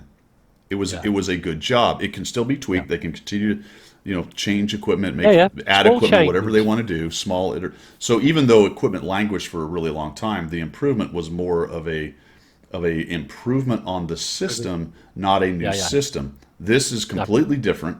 In my mind, it's a completely different system, and it's going way too far. And I think the salient point is something that is still working quite well. And I don't know where this quote came from, the source itself, whoever the hell that is, the person. But I happen to agree with this, and I think a lot of people do. Now, here's the other part. So at the exit, wait again for a sea of bugs. Not standard for new stuff. I would expect nothing else. And yes, everything has already been decided. Crew 2.0, regardless of the opinions of the players, will go to release. Yeah, absolutely. I mean, I think we all knew that, right? Yeah. Did anybody really think that when they came out with such a big change that they were just sort of asking for input from us and then they would back off on it? That was never going to happen. It was never in the cards. They don't care what you think. And somebody has decided that, it needs to be completely revamped. Yeah. The answer is to this: make every tank 4 crew members, commander, gunner, driver, loader. Put the radio operator on the loader, and then start working new skills and perks, and adjust the old ones. And you're done. Take 5 skill crews, and whatever experience was on the 5th guy or 6th guy, depending, dump them on the 4 that are remaining. Take any 3 crew or 4 crews, expand them out, and give each crew member enough to have the same number of crew skills, and you're done. Yeah. You're done. You fixed it. Yeah. It's fixed because then you've got interoperability, which is what they're asking. They want one commander to be able to do 3 tanks. So you'll have interoperability because the commander, gunner, driver, loader, or whichever 4 crew you're going to have, will be able to flex across to other tanks without this. Oh, he hasn't got the. The commander now carries the right. Whatever all the various BS problems whatever are. all the nonsense is. So you haven't got that. So you've got the interoperability that they require. You've then got a standardized system. You've then got an understandable system, and you've retained all the benefits of all the grinding that you, I, and everybody else who's played this game for years and years and years have done. But no, they got this big sledgehammer. They're looking at the egg and they're trying to crack it with the sledgehammer. It's just, there we go. Rant over. No, I couldn't agree with you more, man. Yeah. It's difficult. The reference to World of Warships crew, I think, to be honest, there's more leaning towards World of Warplanes. If you look at not World of Warplanes, War Thunder's aircraft skill sets. If you look at how you skill up your aircraft crew in War Thunder, very similar to the way that they're proposing you do it for World of Tanks. Yeah. Very similar, more similar than it is to World of Warships, where you get this commander with all the other stuff. You will actually allocate your skill points to the commander, but also to your crew within the commander, if you see what I mean. I mean, it's just crazy. It's just madness. Major Tom's in the house. Yeah, I'm catching up with chat 'cause I knew there would be some good stuff. Yeah, so games come out with another game. Yeah, there is that. Cold Dead observation. I have over 400 tanks. Yeah, so Thunder Lips, same thing for me. It's going to be very, very tedious to go through all my crew members. But we'll go back to the article in a minute because there's some indication of how that's going to sort of work, or at least right now they're thinking how it works. Bogey makes a good point. The end is near when Equipment 2.0. I am not saying that that this will end the game. I'm not here hyperventilating that it's the end of World of Tanks. My point on this is a completely unavoidable. It is a completely avoidable mess. Yeah, it doesn't need to go this way. Nobody's asking for it. Improvement is good. New content is good. Changes are good if they're for a good reason. I'm not sitting here saying don't change World of Tanks, because if we did that, we'd be sitting back with the graphics from 2013 and 3 skills, right? So they've increased and improved stuff. Fantastic. They, overall they've done a pretty good job, but this thing just seems like something we don't really need, right? Yes, we need to change it and improve it, but we don't. Yes. It's Yeah, what we don't need again is a sledgehammer. What we need is incremental changes that provide a better playing experience and a better player involvement. Right. The way they continually to push out these changes is they take this huge revamp, this whole thing, and change it. I'm all for change to keep the game fresh, but it's got to be in such a way that involves and includes the players, not in opinions or anything else, but makes them feel connected to the game in a good way. Yeah. The negativity that comes out of a sledgehammer approach is that all that 8, 9, 10 years of playing and grinding and everything I've done is now wasted, worthless, and now we've got a whole new. So that's kind of my point. If you do this, I'm just thinking about if they do this, what is the end goal? If one of the end goals, there's going to be multiple, so it's not a single issue thing. One of the end goals is to retain players. I think they're going to lose players on this. It will be a net negative. They will lose more. It's not like they're going to entice players to come back to the game by changing the crew system. The big complaints are maps, imbalances, and certain tanks that are issues. That's the complaint. It's matchmaker imbalances and maps. Whatever you think of matchmaking, we're not going to get into that. But whatever you think of it, that is clearly one of the largest arguments or problems with the game. This is so far down on the list of people who left the game, reason why they left the game, that I don't think you can really make an argument that, hey, let's revamp this and we're going to regain a bunch of players. I think what you're going to do is you're going to lose some, not everybody. It's not the end of the world. Don't get me wrong, but so it's going to be a net negative for me, in my opinion. Cliffy said there was Rubicon. Yes, you're right. Okay, there's one example. So we can come up with exactly one example, big one anyway, of something they listened to, other than maybe eventually nerfing some tanks and things like that. Yeah. I think Rubicon was so bad even they saw it, and that's how bad that was. Yeah, that was massively pressured from the RU server. When you've got 1.5 million players screaming at you, you have to take notice. You really do. And so if the RU are behind let's say I can't think of the word, but basically if the RU are fully behind, we need to look at what Wargaming are doing with the crew changes, then you may see impact. But if the RU aren't behind it, then it'll happen. Well, there's a massive negative thing for the console revamp, and they haven't changed that at all. Yeah, they haven't. I mean, it's a business. They're making money. And if they see it as it's quite good that some people are actually quoting this, follow the dollar, says Wayne. At the end of the day, for Wargaming, yes, it's their baby, their game, but it's a money maker. And if it's not making enough, the accountants at the top of the tree are saying, well, this quarter we need to do a 25% increase. How are you going to do that, devs? And off they go, because the bottom line is, although they're trying to make the game better in their eyes, the end result has to be an increase in profit. So it has to be. It's a business. It's as simple Yeah. as that. We're not about patting us on the head and saying there, well done. You know, it is. And a console was changed because in their eyes it would make more money. I don't know. Yeah. I don't Cliffy know. says if they're always a set of 4, how is that different than all in one? Well, I think because the biggest one is you keep the special crew. That's one thing that people like.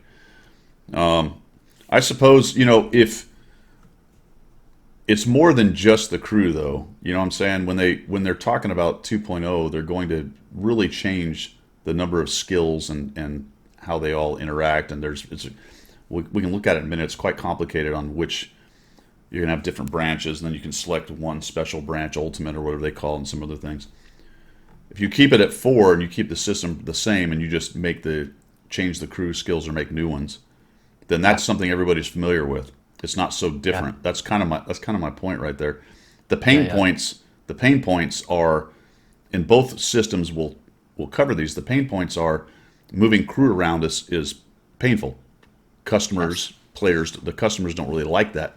I'm going from a 5 crew to a 4. I'm going from a 4 to a 3, or whatever the case. My radio operator's fucking. I know all those skill jumping sets around. about matching. You know, the bouncing from one crew to Right. yeah.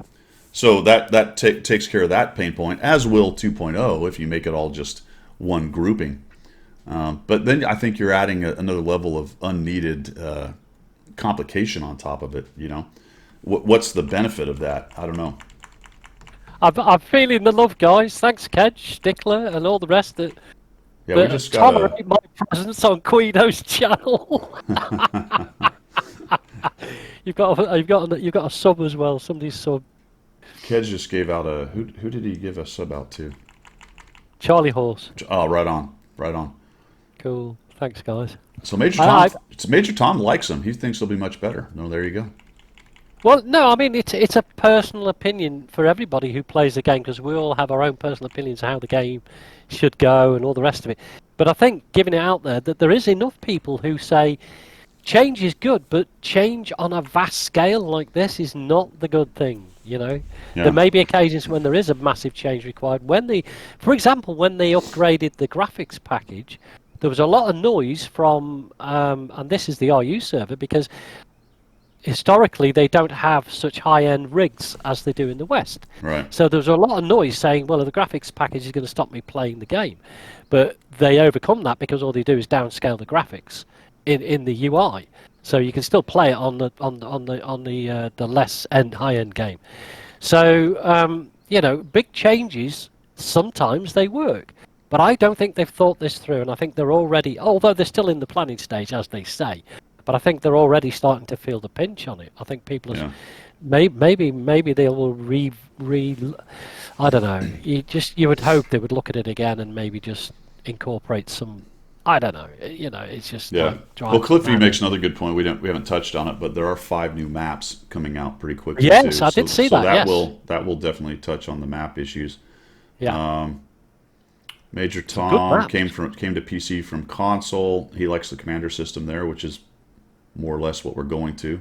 So let's see. Console's completely different development team. Yeah.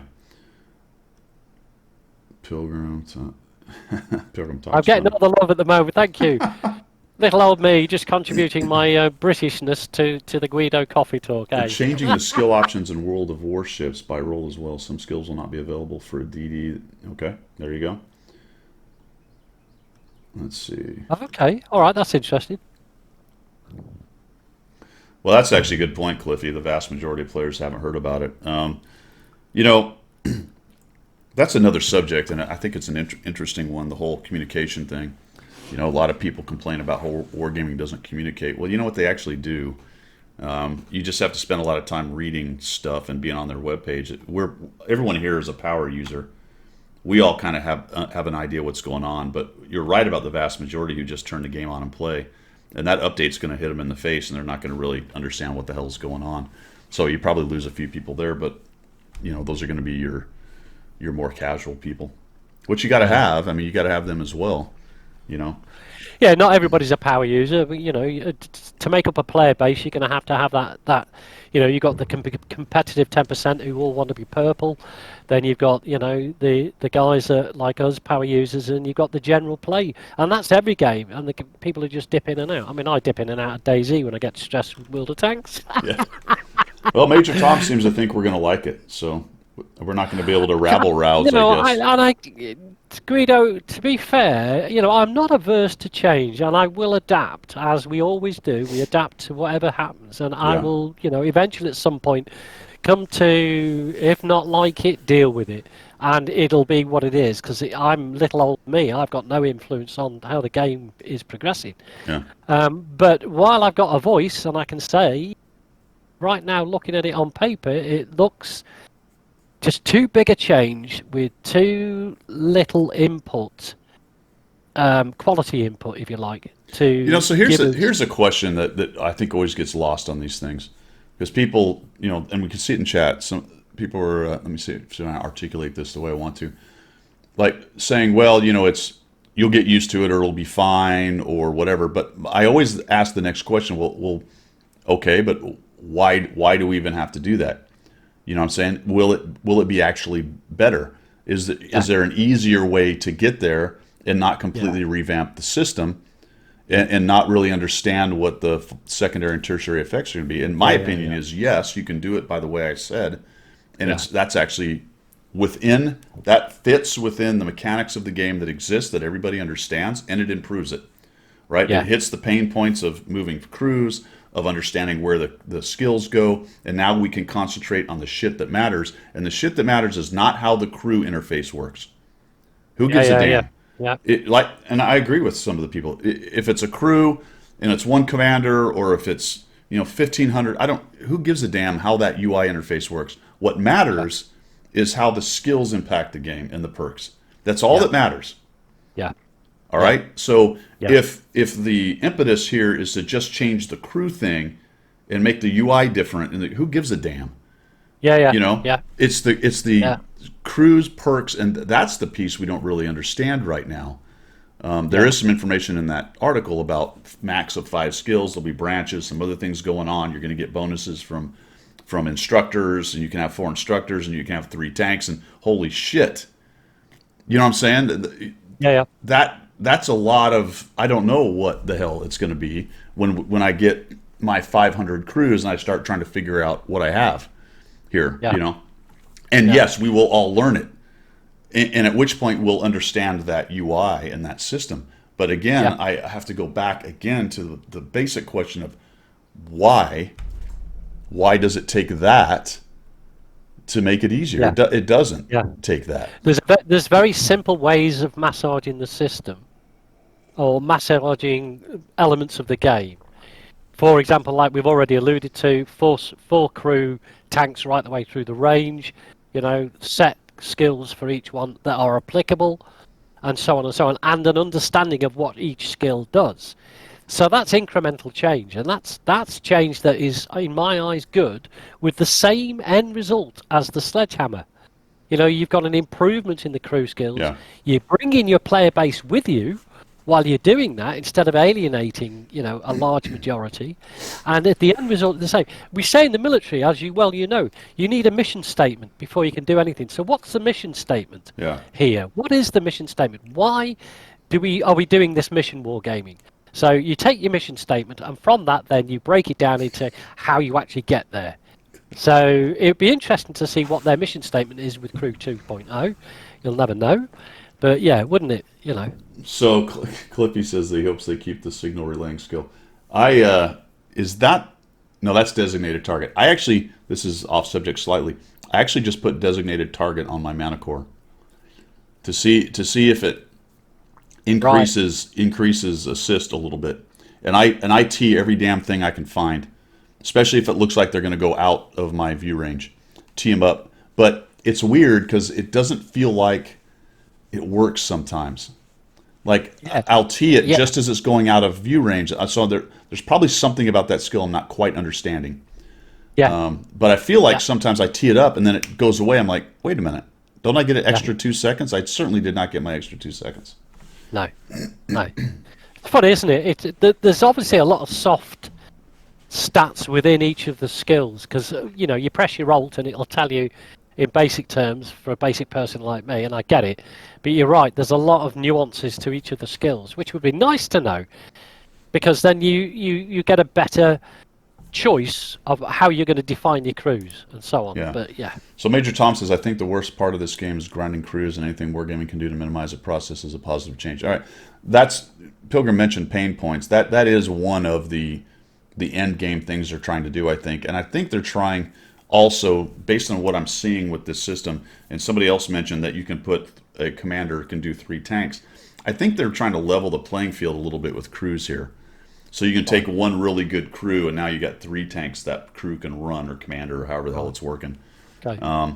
Because right now you can get a really big disparity between skills. Now, that being said, it's my opinion that once you get to 4 or 5 skills, especially on a 4 crew or sometimes a 3 crew, but really at 4 crew, which is what most of the tier 10s are anyway. Once you get to 4 skills, you've got all the skills that really matter. Yes, it'd be nice to have 8 skills and have all the extras, but the real base ones, Brothers in Arms, Snapshot, Smooth Ride, Sixth Sense, the 2 vision things, all that. So once you get to 5 or maybe 5 skills, you've got them all, 4 or 5, you know what I mean? Yeah. So. Well, Major Tom's just bringing up a good point there, and again, I reiterate that it's a business, and he's quite right. All right, let's go back a little bit and just say what Doctor Who was saying. You've got 170 tanks for crews. What will Crew 2.0 do for me? Exactly, that's my opinion. But when you come to what Major Tom's saying, it's quite right. It's a business. They need new players to come in. And if the old hands that have been grinding and know the system inside out and been doing it for years and years and years, we know how this works. When you're a new player, it is so confusing to understand what the crew grinding thing's all about. I get that. And as a business, if they need to bring new players in, they have to make the game simple enough for people to be involved in it. Because, the old hand will always be here. Us old sweats will always be here. But is the appeal to the younger generation, the newer players, is it right? And maybe that's the mission statement. But it would be nice to know the mission statement, Wargaming, so we can get a handle on why you're doing all this. Yeah, game design's interesting in that because there's the balance between simplicity of play and complexity of interest. And you take a game like Hearts of Iron, which is incredibly complex and takes a long time to kind of dig into. Once you understand it and get good at it, then you start to figure it all out. I ran into that with Warhammer, which is nowhere near as complicated as a game like Hearts of Iron, but has a lot of stuff going on at once that you've got to juggle. World of Tanks is not either one of those, but there is a complication, and somebody mentioned in there about figuring out how the hell the crews work for new players, and what skills go where, and how you do that. So it's a case of how complicated do you make it to make it interesting, and how simple do you make it to make it easy to play? And there's a balance in there. Checkers is really simple, but it's not that interesting. Yeah. At the end of the day, So. Yeah. It's like you can make an analogy here. We class World of Tanks as a game of chess. You and I, and I'm sure other people do. And it is a game of chess. It's very complex, and it's very nuanced, and it's very meta involved.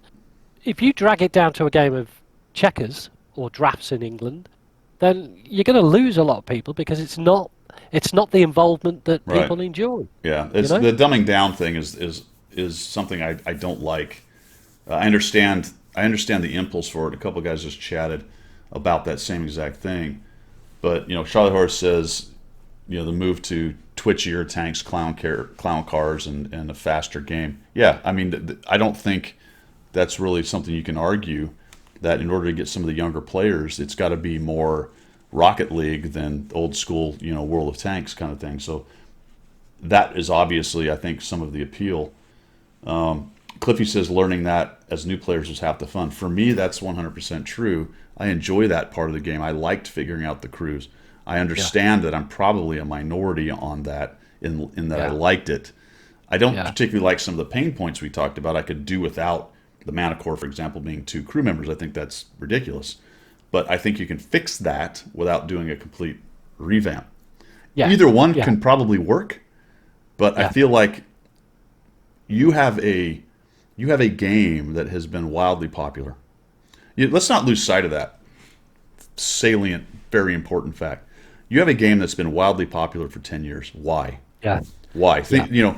Is it because the crew system has always been shit and everyone hates it? Well, no, because that's part and parcel.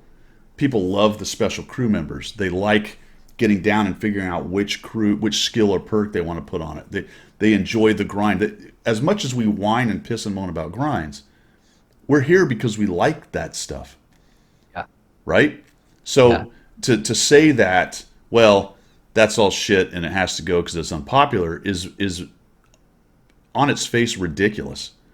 Oh yeah. Because it's been so massively popular. That doesn't mean that you hide out in 2013, never to come out of your cave. Yeah. But it does mean as you do the slow iterative improvements, and this just feels like one that isn't required, in my opinion. No. You need to, as I said before, if you're going to do anything like that, it needs to bring your player base along with you. Now, a lot of the player base, I mean, Twitch will tell us, a lot of the player base, they just, switch on, play the game. They don't really care what's happening with it. If it changes, it changes. Like you said before, it'll hit people in the face. But those of us who are concerned and enjoy this game for all the reasons that we enjoy it, we have a vested interest. We have a vested interest in what's happening.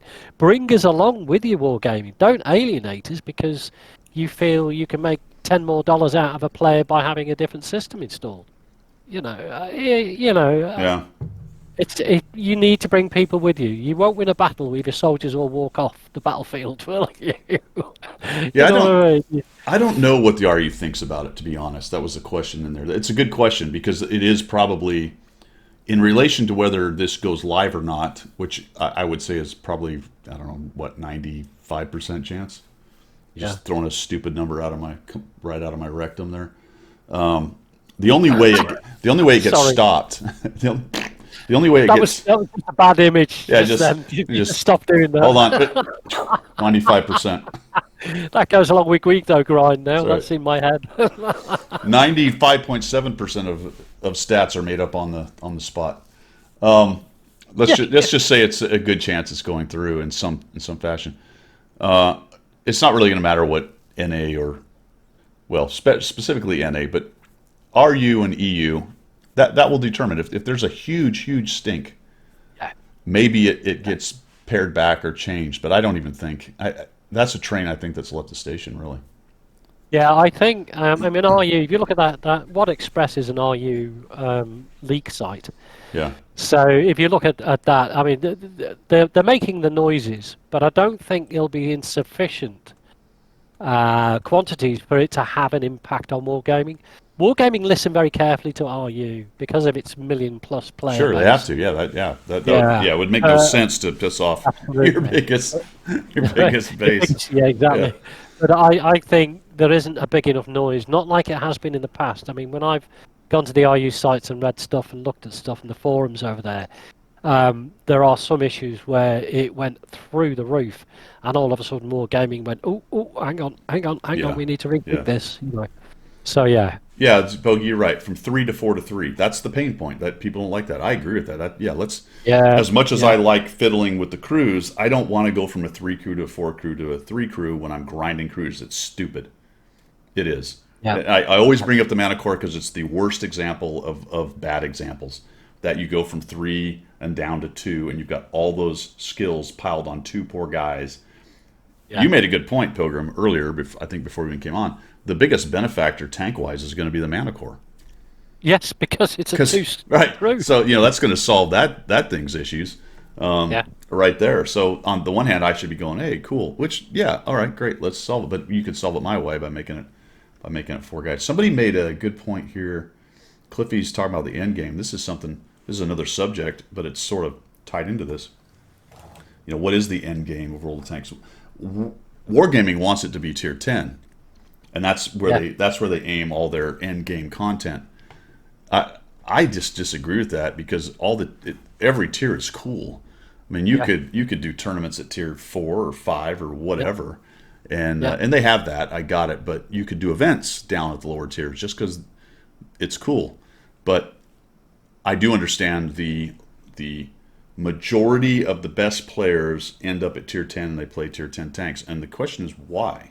The answer is because RNG is least impactful at tier 10.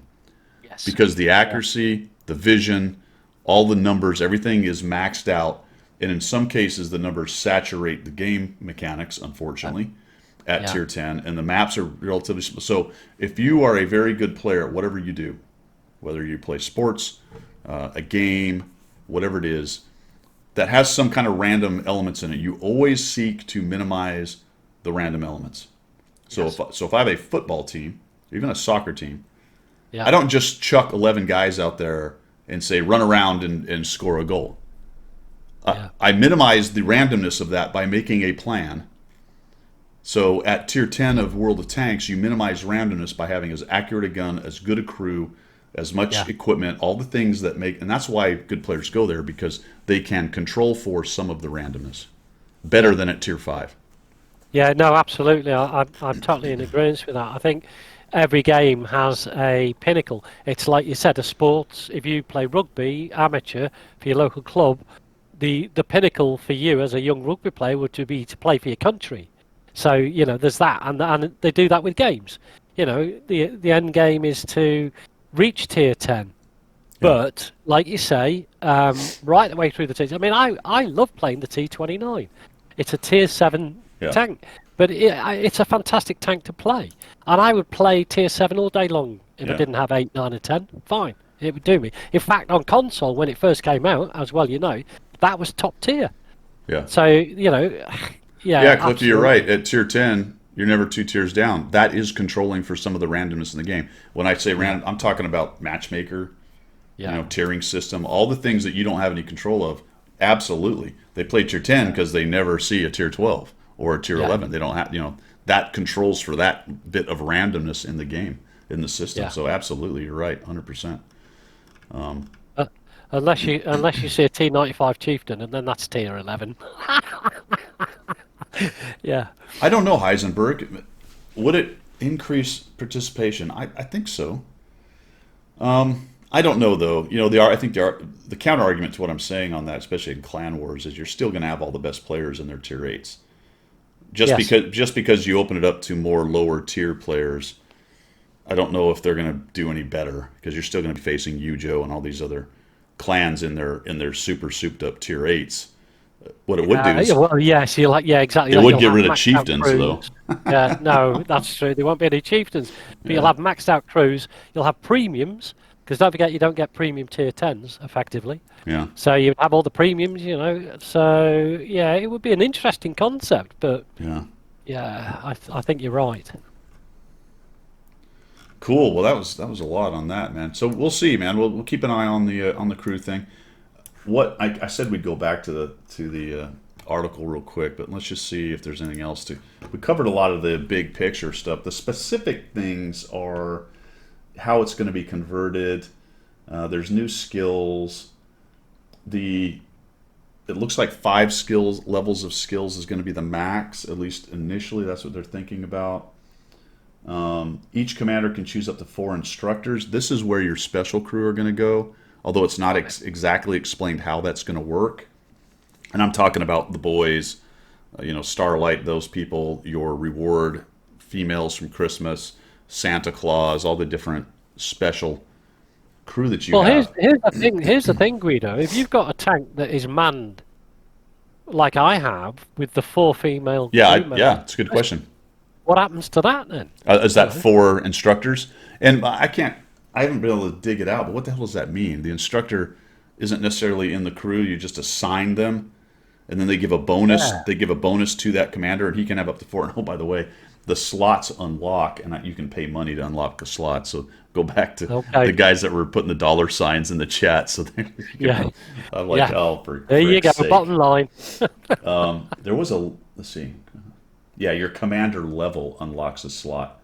So 15, 30, 45, and 65 on the levels will unlock the slots. And that's a good question.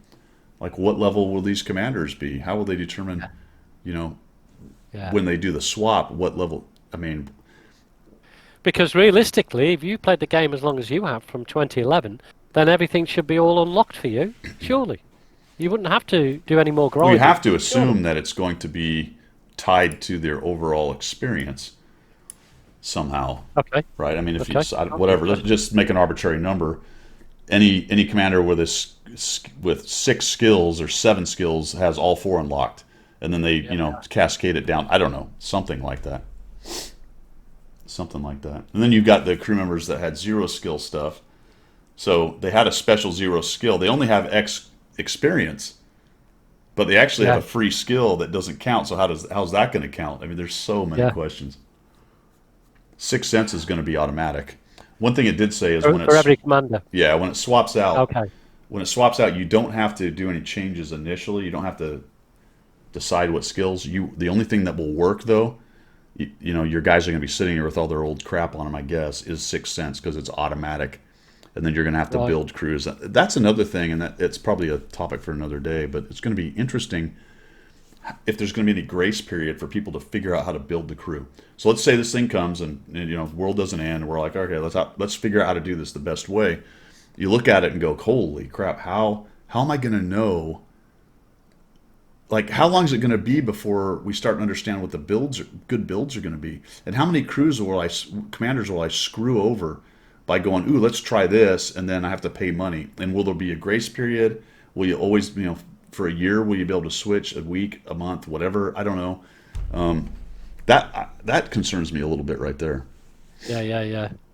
They will need to do some detailed mapping of what they intend to do, because there could be some unforeseen impacts at the end of that, and that will cause a ruckus and they are known for not seeing a thing through properly before they put it out on the live service. So my fear is that we will get to a point where it's going to cost money to do stuff, and I mean proper, you know, buy gold to do things, and I'm like, that's going to be expensive. Yeah, Cliffy, the math nerds will, but there will be surprises even after that, because the common test is spectacularly bad for figuring out metas. Spectacularly bad. And I think they're going to come probably to a 75, 80, 90, there's some more numbers I just pulled out of my arse. 75% solution, which I think will be pretty close, but you know, CVS is a good example, the CVS.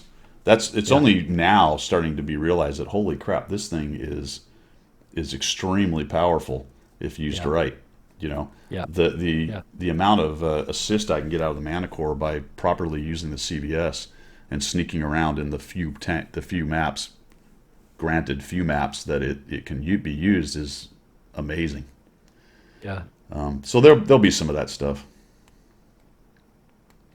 They're doing what killed Blizzard's World of Warcraft. They're simplifying it. I know. See, yeah, and that's the curmudgeon side of it, and it's always my default position to be leery of things that simplify things, because to me it makes them less interesting.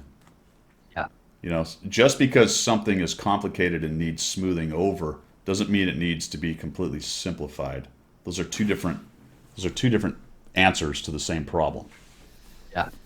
You know, you could leave everything exactly the same and change every crew to a 4-crew format, like I said, and not touch it, and I think you've improved it 100% right there.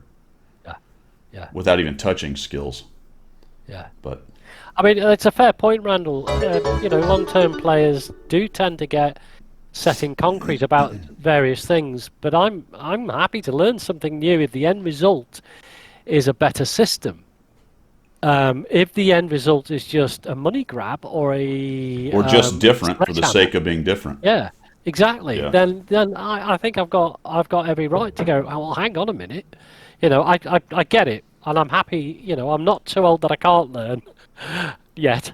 But I just think, again, Wargaming perhaps need to come out with a mission statement. What is their intent in doing this? Well, see, this is something I ran into in my career a lot, that we would get new technology, my favorite example of this is we used chalkboards initially when I started flying, and then grease boards. So I remember those. yeah, so when we briefed, we'd put up our boards, and we'd have, Yep. we'd spend an hour or two writing up our boards, putting all the different things we're going to do, so we could do our brief, and we'd get in there and brief the mission.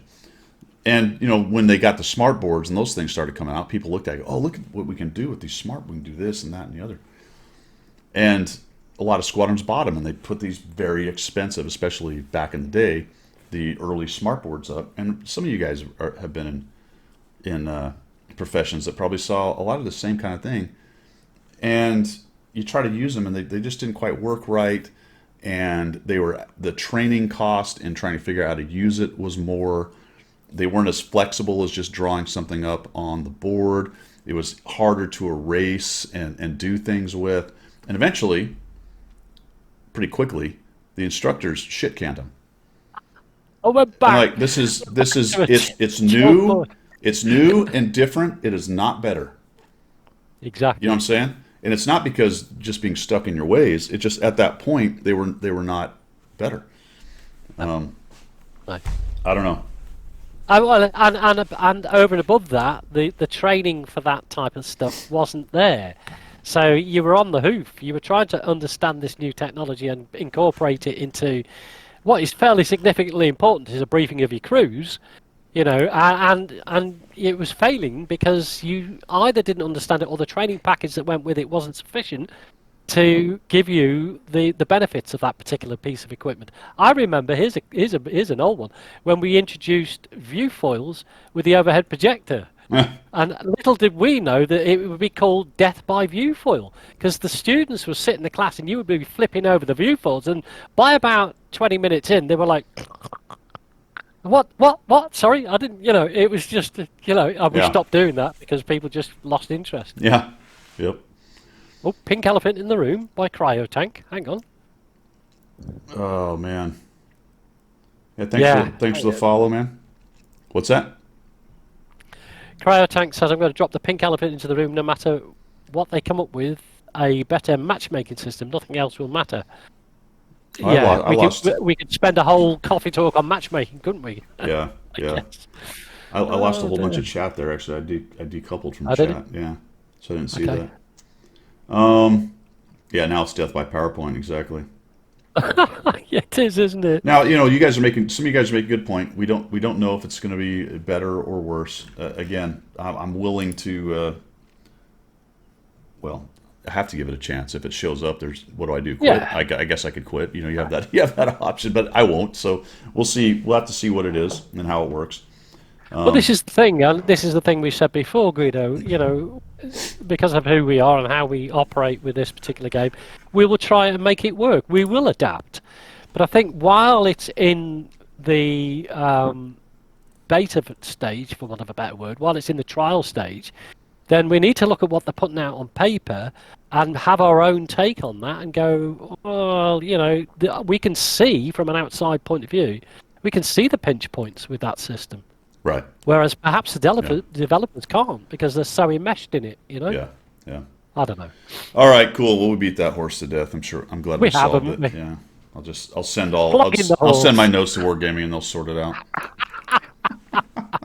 Yeah, I'll make a phone call. All right, guys. So I think that's about all I got there, Pilgrim. We've been out for 2 hours, so I think it's about time to wrap this thing up. But, all right, kids. See you, man. Thanks for the input. I appreciate it. Hey, Jordy's back here. Wargaming trying to break this RU servers from creative players per week has dropped from 4. Yeah. Cool. Well, I think that a part of that is the game's longevity. It has been around a long time, and so you will get it's going to naturally lose. Natural dropout, Yeah. Still definitely a big game. All right, guys. I appreciate everybody coming by. Thanks. We got quite a few subs today, so thank you so much. And we got 52 people watching. Appreciate you guys all coming by. This is if you're new here, we do this every Sunday. Start at 0700 Central, so this is our second hour. So do that math on wherever you live, and feel free. Every Sunday morning we do this, and just talk about it. It's great interacting with everybody in chat. Lots of good points in there. Sometimes it's easy to get in your own stovepipe and think you're the guy with the only correct answer. So it's nice to get the reality check from people and see the different views because, Mine's important. Yours sucks, and that's. And I don't count. And I'm not telling any more stories, Pilgrim. No, you don't need to. Your stories are riveting. I had to turn your camera off for that. All right. Yep. That's all I've got. That is everything from the left side of the Atlantic. And this is everything from the correct side of the Atlantic. Take care. See you guys.